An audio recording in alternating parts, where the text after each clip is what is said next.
I mentioned the Super Bowl. That was the other one I mentioned. Yeah, I like the Okay. Super Bowl. I feel like that has to go in there, though, too. I mean, I know it happens every year, but there's also just been so many, like, down to the wire, just very entertaining, like, games that I feel like. Even though it does happen every year, like, the grind of the NFL season is so hard. There's still a handful of, you like, know? ups and downs with a lot of teams, though, too. I mean, Yeah. I don't think there was a whole lot of people. Actually, I'm lying. This year in particular, though, a lot of people did expect Kansas City and Philadelphia to be going head to toe, but, like, I mean, that's not always the case every year, especially when a year sort of, like, New England's no longer, like, really that team to lock it up anymore. It's just, it's exciting. I don't know. It's kind of fun, so.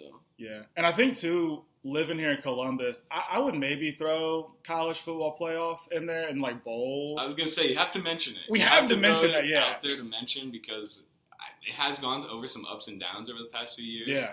I mean, first winners of the new era. Exactly. Guys, so Yeah. Gotta remind people about that. You gotta remind people it's a great You year. have to throw that in there. And I think what was so interesting about that, too, this year was, one, the way Ohio State did get in there. Yeah. And I think, too, I know Georgia was a juggernaut. They were coming off, defending their national championship from the year before. But since they've switched the format, there's been two teams who came in at number 4 and actually won the whole thing. Mm-hmm.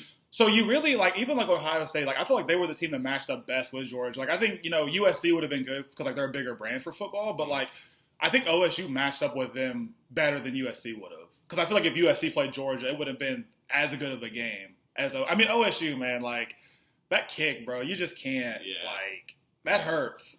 Yeah. I think most people watching that game also kind of felt like that kind of was the national championship to Yeah. a certain degree. Like, whoever won that game was probably going to go on and handle whoever they had next. Yeah, because the TCU, I was like, Yeah. Jesus Christ, man. It was over after the first quarter. Bro, I Yeah. stopped watching and I was like, this is terrible. I think that's why college football playoff can't be on my Mount Rushmore, just because it does kind of lead up to those disappointing season endings. And sometimes also, where what's you the just, expansion going to look like, though, too? Yeah. When they go up to, 12 teams? That's going to be, like, quite the...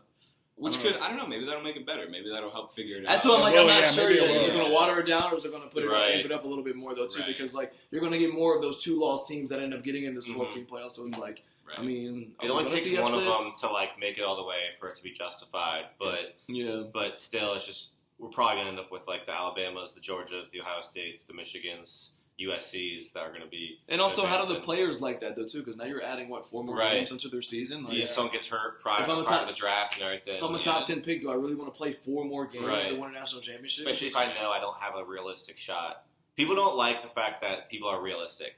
Yeah. You know, like, team of random college team that gets in as the 8th seed, it's like they got a quarterback who's, like, going to be the first pick and he doesn't want to play. It's like they're all mad calling him, not loyal and everything, but he's not going to risk his future earnings. We're talking about, generational wealth here.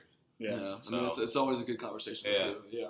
I've never blamed guys for opting out. I'm like, hey, you do what you got to do. You got to protect yourself. Yeah. At least you're being transparent about it, though. I don't want, like, the whole, like, I might play, I might not. Just say you don't want to play.